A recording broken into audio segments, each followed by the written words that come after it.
Saritha had turned 15 more than 2 years before.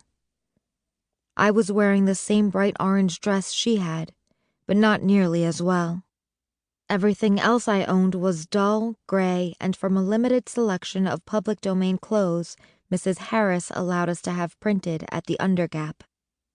At 6:36 p.m., it would be my turn. I would pay for every word I spoke for the rest of my life. Foolishly, I had believed it would be fun. My cuff felt tight. I tried to fit a finger between it and my flesh. There was no gap. In the unlikely event it needs to be removed, Mrs. Harris said. The proper authorities can do so. However, if your cuff is removed for any reason, you will not be allowed to speak. Any utterance will result in a painful shock to the eyes. I closed my eyes. My lids slid down just a bit more slowly than before. As part of my transition, in addition to the cuff, Mrs. Harris had roughly thumbed a corneal implant into each of my eyes. The implants were, at that moment, slowly fusing to my corneas. She said I would have terrible eyesight without them. I'm almost certain this was a lie. "You've read the terms of service?" she asked, but she knew I hadn't. No one read the TOS. They were boring. Hundreds of pages of intimidating, brain-melting legalese. What did it matter? I had to agree. We couldn't change them, and while technically I could opt out, I was required by law to have the implants before I turned 15. Optic shocks may cause nausea, Mrs. Harris said flatly. Dizziness, redness of the eyes, swelling, headaches, shortness of breath, seizures, confusion, heart palpitations, vision changes, and, of course, blindness. Rarely, Saritha assured me. Her cuff buzzed and charged her $1.75.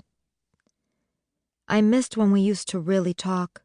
She was always so positive and joyful.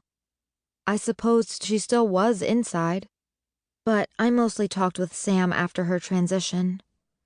We didn't have the kind of money that would let us talk freely once we were paying for our words. Traditionally, one arrives at one's celebration at exactly the moment one turns 15. Mrs. Harris's thin smile pulled tight. I think she had timed our walk out to the park. Slowing down was not part of that plan. I wished I didn't have to have a custodian. I wished my parents could have been here. But when I was little, our family was sued for an illegal music download traced back 5 generations to a great-great-aunt somewhere. We owed the Musical Rights Association of America more than $6 million in damages. Debt services took our parents and placed them somewhere down in Carolina, pollinating crops with an eyedropper and brush until our debts were paid. My heart ached thinking of them so far away. Mrs. Harris noted my sadness and moved on. On the far side of the bridge, my celebration was crowded onto a small, manicured strip of green called Falkso Park. It sat at the very edge of the city in the heart of the Onzième, where the dome curves down to the city wall. All the faux Parisian-style shops crowded around the park, stretching off into the distance in a plastic approximation of Franco quaintness. The outer shopping district and the park it flanked were beautiful if I squinted at it, awash in a glow in moon mints ads.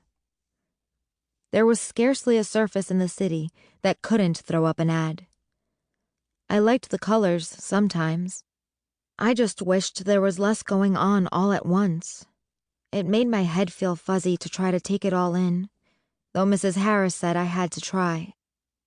I could hear the party from across the bridge. All the younger kids were laughing and singing. I'll bet there was dancing, too. The kids over 15 would only join in after my speech, when the real celebration began. I had really been looking forward to the party, seeing all my friends, what the product placers had brought, and what my branding would be. I was finally going to be a contributing member of society. Mrs. Harris said so. But suddenly, I didn't want to cross the bridge. I didn't want a party. I didn't want a brand. I didn't care if I got lifelong discounts on Keen Ink candies.